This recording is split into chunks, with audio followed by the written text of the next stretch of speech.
Groundhog Day! Groundhog Day treats. Today, we will be making a great treat. Here's what you'll need. 2 cups of milk, chocolate pudding, Teddy Grahams, and Oreos. First, I'm going to take the pudding, or the pudding mix, I should say, and I'm going to empty it in a bowl and add 2 cups of cold milk.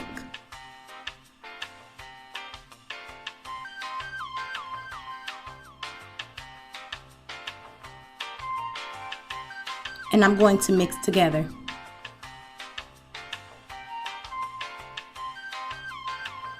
I ended up using a whisk instead of a fork because it was a lot easier and the mixture came out a lot smoother.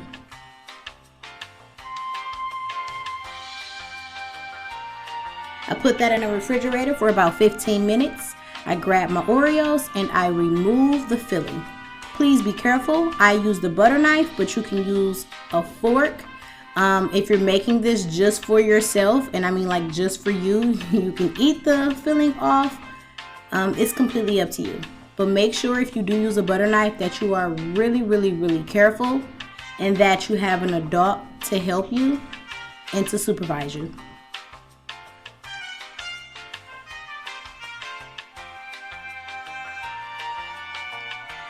I used about 3 to 4 Oreos. Next, I'm going to put just the cookie part in a sandwich bag.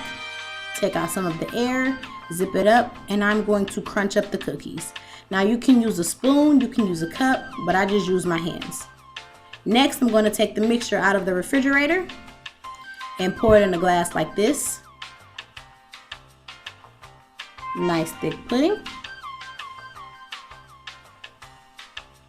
I'm going to crumble my Oreos on top and I'm going to use a Teddy Graham to stick directly in the middle. I know it's a Teddy Graham, but it will act as a groundhog today.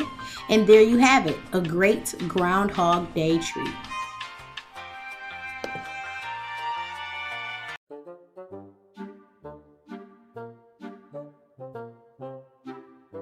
Hey guys, for this project you'll need half a sheet of brown paper, 2 squares of white paper, and 1 square of black paper. You're also going to need a pencil, some scissors, and some glue.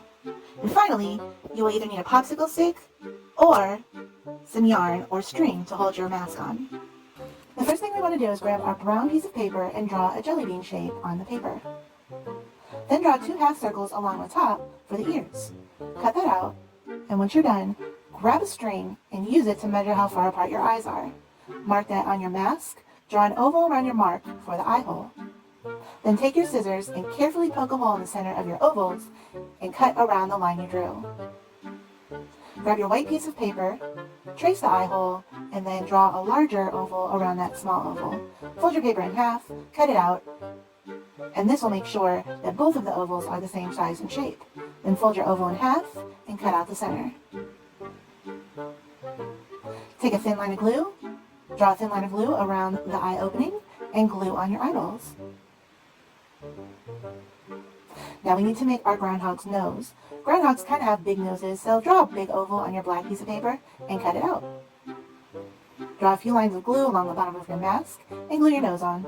Now finally, we need to make our groundhog's teeth. So grab your other sheet of white paper, fold it in half, and cut out 2 long rectangles. Turn your mask over. Put a line of glue along the bottom of your nose and glue your teeth on. And there you go. Now to finish this off, we could either use our popsicle stick or we can use our string for a hands-free mask.